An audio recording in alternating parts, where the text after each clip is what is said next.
Did your folks support you with that decision? No support whatsoever. Love, good luck, but no support.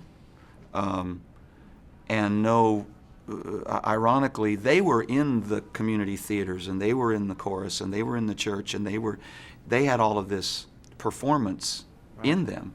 But when I chose it, they cut off all support, not contact, and you know what I mean. I was their son, but no, this will not work. You're gonna go down in flames. Take that one step further. What you were saying, not only were those people who were trying to do this thing not making any money, but then you've got the people who were incredible musicians from those bands, big bands, who would drift away from that. Well, if I'm not going to make money, I'm not going to go sit on that.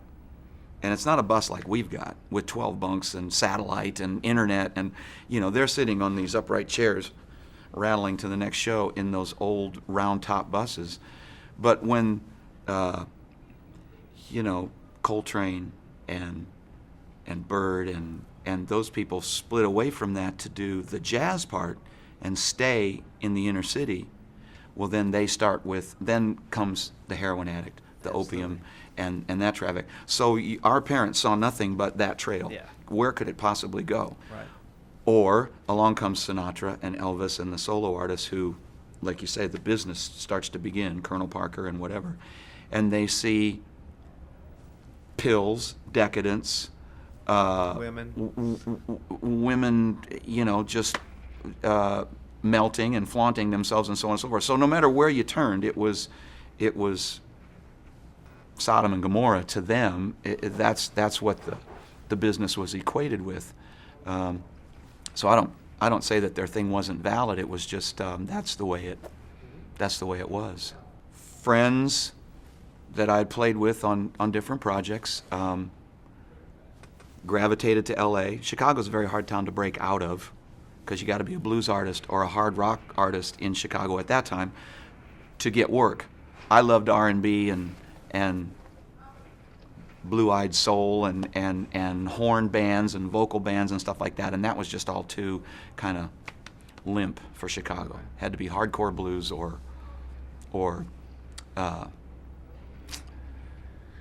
what's the name of the band that came in and took over by storm? Rick Nielsen and Cheap Trick, that kind of thing. This bizarre, hard thing. Great. I love Cheap Trick. They're great. Love them. They're we worked with them. They're buddies. But in the Chicago market, just playing. Well, Earth, Wind and Fire left Chicago in order to make it. Chicago left Chicago in order to make it. You know what I mean? It was a crazy thing.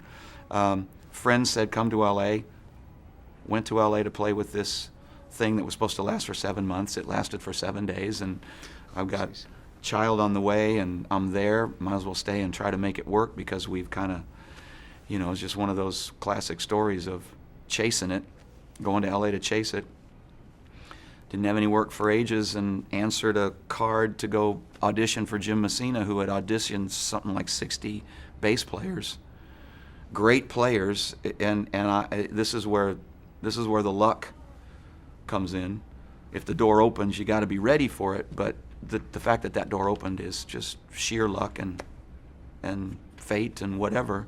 But we hit it off, and I got that job, which then led to the Little River Band job. And finally, my mom comes to a concert, and we come in the back door, and there's 15 different rooms and arrows pointing everybody to everywhere, and 3 buses and 4 trucks, and we're playing for 16,000 people. And she comes back and she says, "Well, maybe this might work out after all." And that was about the last show she saw before she passed away. So they both came around to see, okay, you're not a crack addict. You're a musician, and this is the music business. So they got it, but that's huge. It kind of came around, yeah.